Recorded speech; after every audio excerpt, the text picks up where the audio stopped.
안녕하세요. 이야기로 이해하는 수학의 원리, 수학으로 푸는 세상의 비밀의 MC 김수현입니다. 안녕하세요. 일상 속 수학 이야기를 재미있게 풀어드릴 수학 스토리텔러 박경미입니다. 네, 출근 준비로 바쁜 아침, 하필 양말을 신었는데 한쪽 양말에 구멍이 나 있고 늦어서 빨리 가려고 차선을 바꿨는데 내가 서 있는 차선만 막히고 늦어서 몰래 올라가려고 하는데 상사와 딱 마주친다면 어떠시겠어요? 아유, 우리 불쌍한 수현 씨 하겠죠. 네, 그런 이야기를 들을 때는 머피의 법칙을 떠올리겠죠. 네, 맞습니다. 불운한 사건들이 연이어서 발생하는 머피의 법칙. 혹시 교수님도 이런 경험 있으세요? 그럼요. 저는 특히 마트에서 계산하려고 줄 서 있을 때 그런 생각이 많이 드는데요. 네. 항상 제가 서 있는 줄은 천천히 줄어들더라고요. 네. 근데 이런 현상을 수학적으로 연구한 분이 계세요. 신문 칼럼니스트이자 영국 에스턴 대학의 교수인 로버트 매튜라는 분인데요. 아까 이제 제가 계산대 이야기 말씀드렸는데, 네. 만약 4개의 줄이 있어요. 네. 그리고 각 계산대가 처리 속도가 비슷하다고 가정을 할 때, 제가 서 있는 줄이 가장 먼저 줄어들 가능성은 얼마일까요? 이거야 쉽죠. 네 줄이 동일한 가능성을 가지고 있으니까 딱 4분의 1이 되는 거죠. 그렇죠. 네. 4분의 1이죠. 만약 줄이 10개라면은 제가 서 있는 줄이 가장 먼저 줄어들 확률은 10분의 1인 거고요. 네. 그렇게 보면은 제가 서 있는 줄이 대부분의 경우 천천히 줄어드는 게 일면 당연한 것 같죠? 네, 이처럼 오늘 나눠볼 주제 바로 확률입니다. 일상생활 속에서 다양하게 찾을 수 있는 확률의 원리, 화면으로 만나보시죠. 1부터 45까지의 숫자 중에 6개의 숫자를 선택하도록 돼 있는 로또는 숫자의 조합이 만들어낸 최고의 확률 게임입니다. 당첨 번호는 투명한 통 안에 들어있는 45개의 공 중에서 무작위로 선택하는 방식인데요. 잭팟이라고 불리는 1등 상금을 받기 위해서는 6개의 당첨 번호를 모두 맞춰야 하죠. 2013년 로또 자료를 보면 기적의 주인공은 모두 398명. 최고 당첨액은 142억 1,576만 원이었습니다. 또 추첨에서 가장 많이 나온 번호는 17, 20, 26, 34번으로 각각 13회씩 등장했죠. 그렇다면 복권 당첨 번호를 수학적으로 예측하는 것은 가능할까요? 그리고 로또 복권 1등에 뽑힐 확률은 과연 얼마나 될까요? 네, 이 복권은 확률 게임이다 이런 말이 있잖아요. 그래서 오늘은 확률의 정의부터 먼저 내려주셨으면 좋겠어요. 예, 우선 일상적인 예부터 들어볼까요? 네. 동전을 던졌을 때 앞면과 뒷면이 나올 확률은 각각 2분의 1씩이죠. 네. 그다음에 정육면체 주사위를 던졌을 때 1부터 6까지의 눈이 나올 확률은 각각 6분의 1씩이고요.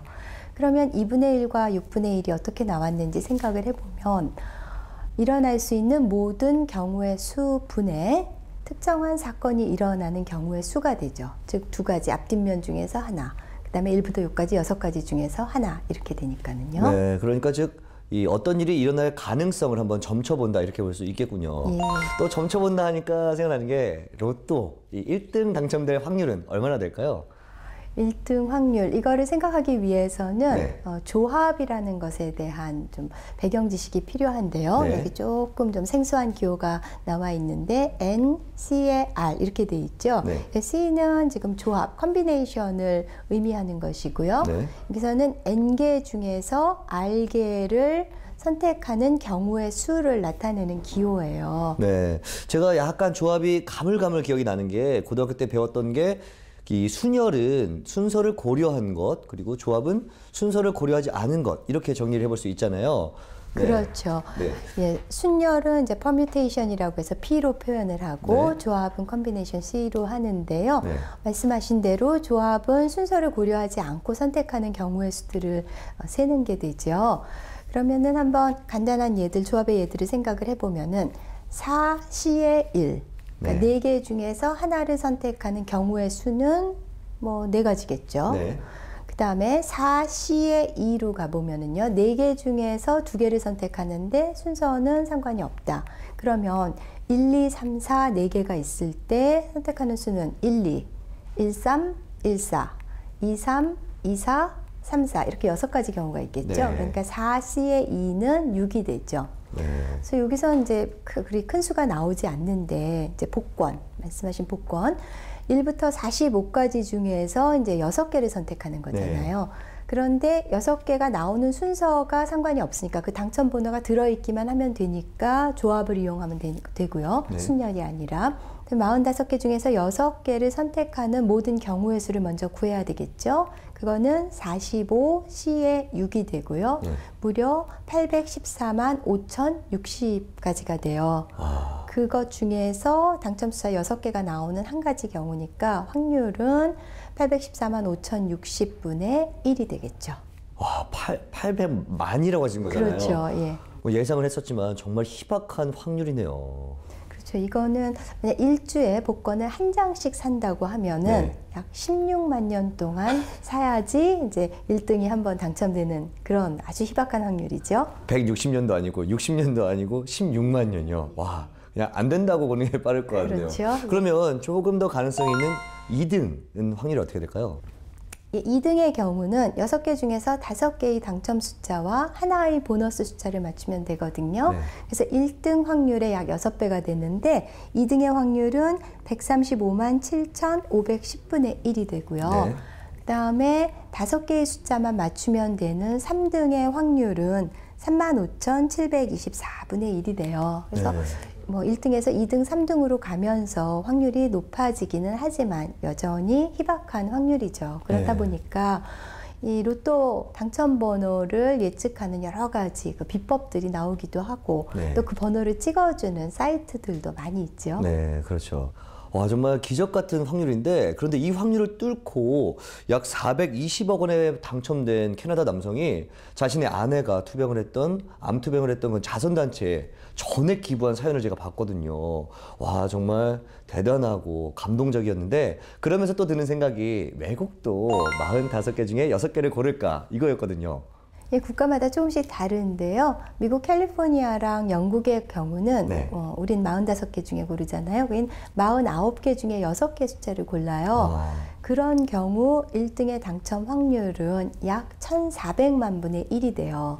네. 근데 아까 우리 45개 중에서 6개를 고르는 우리 로또 시스템에서는 약 800만 분의 1이었잖아요. 네. 숫자 4개 늘어났는데 1,400만 분의 1로 꽤 확률이 낮아지죠. 네. 그런데 이 복권, 로또 같은 경우는 살 때 숫자를 정하잖아요. 그러다 보니까 등수마다 다양한 사람들이 나올 것 같은, 많은 사람들이 당첨될 것 같은데, 그럼 당첨되는 사람이 많을수록 상금의 분배도 또 이렇게 고루고루 나눠져야 되는 거잖아요. 그렇죠. 만약 1등 당첨자가 한 사람이면은 이제 혼자 다 갖는 거고 독식하는 거지만은 네.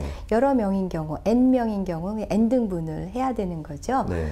그런데 영국에서 조사한 바에 의하면은 그 당첨 번호들이 어떤 대각선이나 뭐 계단 모양이나 십자 이런 식으로 네. 독특한 모양을 이룰 때는 당첨자가 많아지고 네. 그럼 당첨금은 줄어들겠죠. 네. 그런데 이게 무작위 배열인 경우에는 당첨자가 한 명인 경우가 많았다고 해요. 그런 네. 거를 보면 이 로또의 확률도 개입을 하지만은 약간 심리적인 요소들도 많이 영향을 미치는 것 같죠. 네, 이쯤에서 제가 또 개인적으로 궁금한 게 있는데, 제 주변에도 보면 자기 자신만의 어떤 예측법들이 있더라고요. 로또에 대한.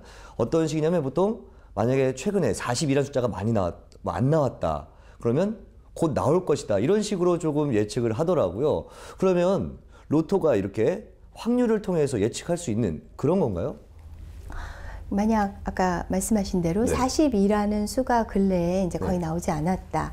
그러면 이제 나올 확률이 높아질 것이다. 그런 생각을 하기가 쉽죠. 왜냐하면은 확률은 균등해져야 되니까는요. 그러니까 이전에 나왔던 번호에 이제 영향을 받을 것 같은 생각이 살짝 들기도 하는데 네. 사실 로또에서 그 각각 번호, 당첨 번호들이 나오는 것은 말하자면 독립시행이라고 할 수가 있기 네. 때문에 이전 결과와 무관하죠. 그냥 뭐 42라는 번호도 결국 45개 중에 한 수이기 때문에 그냥 45분의 1의 가능성을 갖는 거죠. 네, 앞에 어떤 구슬이 나왔든 다음 구슬에는 전혀 영향을 주지 않는다는 점. 결국은 비법은 없다. 이런 것이 참 아쉬운 것 같습니다. 그렇습니다. 프랑스의 수학자 조셉 버트랑이라는 사람은 네. 이것을 비유해서 뭐라고 얘기를 했냐 하면은요. 복권과 룰렛에 사용되는 구슬은 양심도 기억력도 없다. 그런 얘기를 했어요. 그러니까 이 복권을 사게 되면은 그 수익금 중에 일부는 공익을 위해서 사용되거든요. 복권 기금으로. 네. 그러니까 복권을 어떤 사람들은 고통 없는 세금이다. 이렇게 얘기하기도 해요. 네. 그러니까 만약 오늘 복권을 사 드셨다면은 마음속에 이제 기대감은 한켠에 두고 또 한켠에는 그런 생각하시면 좋을 것 같아요. 내가 의무적인 세금이 아니라 선택적인 자발적인 세금을 냈다. 이렇게 생각하면 좀 마음이 가벼워질 것 같은데요. 네, 맞아요. 사실 복권 산 다음에 그 일주일, 기다리는 일주일이 되게 행복하기도 하고 재밌기도 하잖아요. 단점 주의해야 될 게, 이거 너무 큰 이득을 취하려고 하다 보면 독이 될 수가 있어요. 그냥 편안하게 즐겁게 즐기시면 좋을 것 같습니다. 자, 그럼 이번에는 확률의 연구는 언제부터 이루어졌는지 한번 알아볼까요? 수학의 역사를 접할 때마다 경이로움을 느끼는 이유 중 하나는 이미 수천 년 전에 상당한 수준의 수학이 발달했다는 점인데요. 하지만 유독 예외적인 분야가 있으니 바로 확률입니다. 확률론 연구가 처음 시작된 건 1563년 이탈리아의 수학자였던 지롤라모 카르다노에 의해서였는데요. 도박 중독자이기도 했던 그는 주사위 게임에 이길 수 있는 방법을 연구해 논문 기회의 게임에 관하여를 발표했습니다. 이는 확률론의 효시로 꼽히죠. 또 17세기에는 확률의 역사에서 가장 유명한 일화인 파스칼과 페르마 간의 서신 왕래가 이뤄집니다. 그 문제는 바로 이렇습니다. 두 사람이 도박 게임을 하다 한 사람이 앞서고 있는 상태에서 경기가 중단됐다. 이 경우 돈을 어떻게 나눠야 할까? 이렇게 당대 최고의 수학자로 꼽히는 두 사람의 서신에서 확률론이 시작됐다고 보는 시각도 있습니다. 이처럼 다른 수학 이론보다 유독 출발이 느렸던 확률의 역사. 그 이면엔 어떤 사연이 숨겨져 있을까요?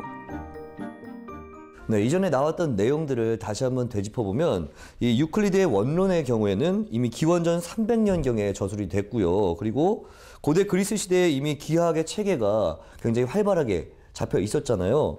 이렇게 웬만한 수학 개념과 이론들의 원리 탐구가 오래전부터 이어졌는데 왜 하필 확률만 이렇게 뒤늦게 연구가 됐을까요? 예, 수학은 보통 이제 확실성과 절대성을 갖죠. 네. 그런데 확률은 불확실성을 그 본질로 하잖아요. 네. 애매모호함을. 그렇기 때문에 수학의 다른 주제들과 차별화되는 그런 특성을 갖고 있기도 하고요. 네. 그래서 플라톤은 파이돈에서 이런 이야기를 했는데요. 확률에 대한 논의는 사기다. 뭐 이런 식의 그 표현을 했어요. 그만큼 어떤 절대성과 확실성에 좀 거리가 있다라는 이야기겠죠. 그 다음에 이제 어떤 법칙이라는 것은 필연성을 갖는 거잖아요. 그런데 확률은 우연 현상을 또 탐구하는 거고요. 그러니까 우연 현상에 대한 필연적인 법칙, 약간 모순적으로 들리는 면도 있고요. 그러한 연유들로 확률은 수학사에 늦게 등장했죠. 네, 이 확률의 발달이 또 늦어진 이유가 종교적인 이유가 있다라고 들었어요. 예, 이 주술적인 종교 의식에서 신성한 판단을 할 때 주사위를 던지거나 혹은 그 주머니 안에서 공을 꺼내기도 했죠. 네. 그런데 어떤 주사위에 눈이 나오는지 어떤 공이 선택되는지 하는 것은 신의 의지다. 그러니까 유한한 인간의 범위를 넘어선 어떤 신의 섭리다. 이런 생각을 했기 때문에 그걸 감히 인간이 분석한다는 생각을 못한 거죠. 그러니까 좀 불경스럽게 여겼던 거예요. 그런 연유로 확률에 대한 어떤 개념화는 늦게 이루어졌죠. 아, 그렇군요. 이런 또 비하인드 스토리들이 있었군요. 또 아까 화면에서 보니까 확률의 탄생이 도박과 관련이 있다고 하더라고요. 아까 VCR에서도 보셨듯이 확률을 연구하게 된 계기는 파스칼의 친구였던 도박사 드메레가 판돈 문제를 의뢰한 데서 시작이 됐거든요. 그리고 또 보험의 경우도 어떤 사고가 날 확률이라든지 기대 수명을 계산해야 되고요. 그다음에 복권의 확률도 있고요. 그렇다고 보면은 도박, 복권, 보험 이런 자본주의적인 산물과 확률이 밀접하게 관련되어 있죠. 그래서 사회주의 국가에서는 확률을 가르치지 않거나 아주 약식으로 가르쳐요. 네. 북한의 경우만 하더라도 2002년 이전에는 확률을 가르치지 않았었죠. 아, 맞아요. 실제로 카드 게임의 경우는 철저한 확률 게임이잖아요. 특히 가장 인기가 높은 포커 게임, 그거는 굉장히 수학적으로 고안이 된 게임이라고 들었거든요. 맞아요. 포커는 굉장히 수학적인 게임인데 일단 포커 카드에 대해서 잠깐 살펴볼까요? 네. 이제 포커 카드는 일단 4가지 무늬가 있죠. 그래서 하트, 다이아몬드, 스페이드, 클로버 이 네. 4가지 무늬가 있고 각 무늬가 이제 2, 3, 4, 5, 6, 7, 8, 9, 10 그다음에 J, Q, K, A 네. 이렇게 해서 13개의 수가 있어요. 그러니까 4가지 무늬에 13개 수 이렇게 해서 모두 52장이 있게 되죠. 그럼 한번 풀하우스가 나오게 될 가능성을 좀 따져볼까요? 먼저 풀하우스 하면 이렇게 3개의 숫자와 2개의 숫자가 각각 나오는 그런 어떤 규칙이잖아요. 모양이 이렇게 3개, 2개이기 때문에 집 모양으로 지어진다 해서 풀하우스 이렇게 이름이 붙여진 거죠. 그럼 제가 이 패를 받을 수 있는 가능성, 확률은 얼마나 될까요? 예, 풀하우스 확률을 한번 계산을 해보죠. 네. 약간 복잡하기는 하지만은 네. 그래도 하나하나 따라가 보면 뭐 쉽게 이해하실 수 있을 것 같은데요. 네. 자, 우선 처음에는 아무거나 선택을 해도 돼요. 네. 그러니까 52장 중에서 아무거나 해도 된다. 52장. 네. 그 다음에 이제 51장이 남았죠. 네. 그런데 여기 같은 경우 지금 K가 3장 있는데 이 똑같은 K가 나와야 되잖아요. 근데 앞에서도 말씀드렸다시피 K는 4개의 무늬에 걸쳐서 이제 한 장씩 있어서 모두 4장 있죠. 네. 근데 한 장 남았으니까 이제 3장이 남았을 거예요. 그래서 51분의 3. 그 다음에 이제 50장 남은 중에는 K가 2장 남아 있을 거예요. 네. 그러니까 50분의 2. 그 다음에 이렇게 해서 3개가 이제 완성이 됐고, 네. 그 다음에 이제 2개짜리 이제 원페어가 나와줘야 되는데, 49장이 남아 있고요. 그 다음에 이 K가 아닌 나머지, 요 K가 있는 4장을 뺀 나머지 48장 중에서 나와야 되기 때문에 49분의 48. 그 다음에 이제 남은 48장 중에는 이 경우는 이제 A가 3장 남아 있을 거예요. 네. A는 총 4장이었으니까요. 그래서 48분의 3. 그 다음에 이제 마지막에 10을 곱해주게 되는데 그 이유는 이게 지금 3장, 2장 이렇게 돼 있잖아요. 그렇죠. 그러니까 모두 5개 중에서 그러니까 A 2개가 어디에 위치하느냐 혹은 뭐 K 3개가 어디에 위치하느냐 네. 그 자리를 잡는 경우의 수가 10이라서 10을 곱해주고 그렇게 계산을 해보면은 확률은 약 0.001446 꽤 낮은 확률이죠. 와, 정말 희박한 확률이네요. 근데 이런 식으로 계산을 하면 뭐 원페어라든지 로얄 스트레이트 플러시라든지 뭐 그런 것들도 확률적으로 계산이 가능한 거죠? 그렇죠. 이런 식으로 일일이 다 계산할 수가 있고요. 네. 확률을 구해보면 이제 원페어가 가장 잘 나오죠. 네. 한 42% 정도의 가능성인데요. 이제 원페어, 그다음에 확률이 이제 큰 쪽부터 낮은 쪽으로 쭉 열거라면 네. 그다음에 투페어, 쓰리카드, 스트레이트, 플러시, 풀하우스, 포카드, 스트레이트 플러시, 로얄 스트레이트 플러시 이렇게 돼요. 그러니까 네. 지금 제가 확률이 높은 쪽에서 낮은 쪽으로 말씀을 드렸고, 그건 네. 다시 말하면은 서열이 낮은 것서부터 이제 높은 순으로 말씀을 드린 거예요. 네. 서열이 높다는 거는 그만큼 나올 가능성이 낮은 네. 그런 거죠. 네, 현대 사회에서 이 확률은 신뢰 있는 정보를 얻는 그런 좋은 도구로 활용이 되고 있는데 보다 현명한 결정을 내릴 수 있도록 도와주는 확률, 즐거운 놀이 속에도 들어있다고 합니다. 화면으로 한번 만나보실까요? 신라시대에는 아주 재밌는 주사위가 있었는데요. 주사위 하면 흔히 떠올리는 정육면체 모양이 아닌 14면체 주사위인 목재주령구입니다. 1975년 경주 안압지에서 발굴된 목재주령구는 6개의 정사각형과 8개의 육각형으로 구성되어 있는데요. 각 면에는 아주 특이한 벌칙들이 적혀 있어 우리 조상들의 위트를 엿볼 수 있고 확률에 대한 우리 민족의 관심이 높았음을 추측해 볼 수 있습니다. 이게 지금 화면으로 만나봤던 그 주사위죠. 예전부터 이렇게 주사위 놀이를 했던 걸 보면 우리 조상들도 확률에 대한 관심이 조금 있었던 게 아닐까 하는 생각이 드네요. 예, 이 목재주령구는 통일신라 시대의 주사위인데요. 네. 안압지에서 출토됐죠. 근데 우리 보통 주사위라고 하면은 정다면체로 하잖아요. 그렇죠. 정육면체가 제일 많고 사실 5가지 정다면체를 만들 수 있는데 네. 이거는 14면체, 굉장히 독특한 모양을 갖고 있죠. 네. 이런 걸 생각해낸 우리 선조들의 창의성에 대해서 좀 감탄을 하게 되기도 하고요. 네. 근데 재밌는 것은 이 14개의 면에 각각 벌칙들이 적혀 있어요. 네. 한번 살펴볼까요? 예.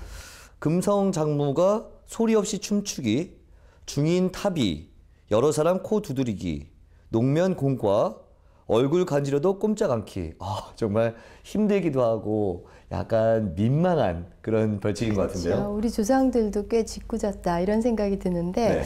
뭐 그 주사위가 던져져서 그게 나오면 수행을 해야 되지만 만약 그렇죠. 이 중에서 선택권이 있다면은 어떤 거 하는 게 나을까요? 아, 정말 어려운 선택인데요. 저는 이왕이면 즐거움 드리기 위해서 금성 장무, 네, 소리 없이 춤추기 한번 선택을 하겠습니다. 아, 역시 가무에 능하시니까. 자, 그런데요, 이렇게 도형이 조금씩 다른 모양이잖아요. 그러면 굴렸을 때 한 가지 쪽으로만 벌칙이 몰리지 않을까요? 예, 그런 생각을 하기가 쉬운데요. 네. 왜냐하면 사실 주사위는 정다면체로 만들잖아요. 네. 우리가 가장 보편적인 것이 정육면체고 5가지 정다면체를 이용할 수가 있는데 네. 이 14면체는 정다면체가 아니니까는요. 네.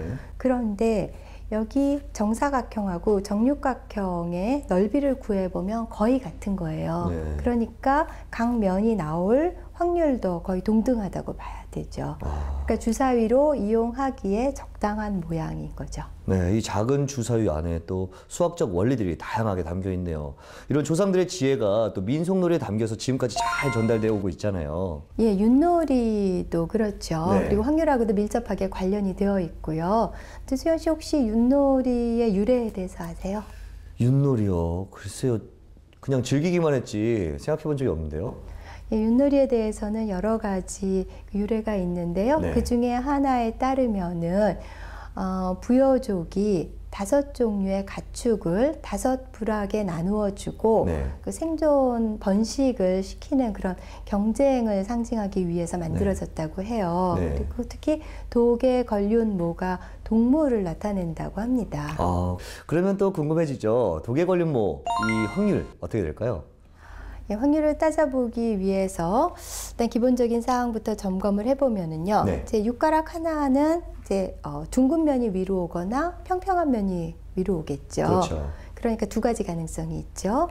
그러면은 하나의 육가락이 2가지 경우를 갖는다면은 4개의 육가락으로부터 나올 수 있는 총 경우의 수는 몇 개가 될까요? 2 곱하기 2에다가 4를 곱하면 16가지가 되지 않을까요? 예, 맞습니다. 네. 16가지 경우. 우리가 확률을 구하려면은 일어날 수 있는 모든 경우의 수를 먼저 구해야 되죠. 그렇죠. 그게 분모가 되고 특정한 사건이 일어나는 경우의 수를 구해야 되니까요. 네. 그러면 도부터 한번 알아보면은요. 도는 평평한 면이 이제 하나가 나오고 그다음에 나머지 3개는 둥근 면이 위가 나와야 되죠. 그러면 1, 2, 3, 4번 육가락이 있다고 할 때 네. 이제 4개 중에서 하나가 평평한 면이 위로 오게 되니까 모두 4가지 경우가 있죠. 네. 그러니까 16분의 4가 되고요. 그다음에 걸의 확률은 어떻게 되냐 하면은 걸은 이제 3개가 평평한 면이 오고 하나가 둥근 면 위로 와야 되죠. 네. 그러니까 둥근 면이 어떤 게 되느냐에 따라서 또 4가지 경우가 있고 네. 그러니까 걸도 또 16분의 4. 그다음에 개의 경우의 수를 생각을 해보면은요. 네. 2개가 평평한 면 위로 오고 2개는 둥근 면이 위로 와야 되겠죠. 네. 그러니까 4개의 육가락이 있다면은 16분의 6이 되고요. 네. 그다음에 모나 윷은 모두 그 둥근 면이 위로 오거나 평평한 면이 위로 오는 거기 때문에 한 가지 경우씩 있죠. 네. 16분의 1이 돼요. 네. 이것은 평평한 면과 둥근 면이 오는 가능성이 50%씩 2분의 1이라고 가정했을 때의 결과예요. 네. 실제 그 육가락의 단면을 보면은 반원보다는 좀 더 원에 가깝기 때문에 둥근 면이 밑으로 가고 평평한 면이 위로 올 가능성이 높고요. 그래서 네. 만약 그걸 이제 6대 4로 놓고 계산을 해보면은 걸의 확률이 가장 높고요. 그 다음에 개, 도, 윷, 모의 순서가 됩니다. 네, 윷놀이 그동안 그냥 던지면서 즐기기만 했는데 이렇게 확률과 비교해보고 따져보니까 더욱더 재밌었던 것 같습니다. 일기예보, 경품 추첨, 여론조사, 다양한 복권과 게임 등 이 확률은 우리의 일상과 떼려야 뗄 수 없는 밀접한 관계를 이루고 있습니다. 오프닝 때에 알려드렸던 이 머피의 법칙의 반대말이 일어날 확률이 아주 희박한데도 그 사건이 계속해서 일어나는 셀리의 법칙입니다. 여러분들께도 셀리의 법칙만 늘 일어나길 바라면서 오늘 이 시간 인사드리겠습니다. 감사합니다.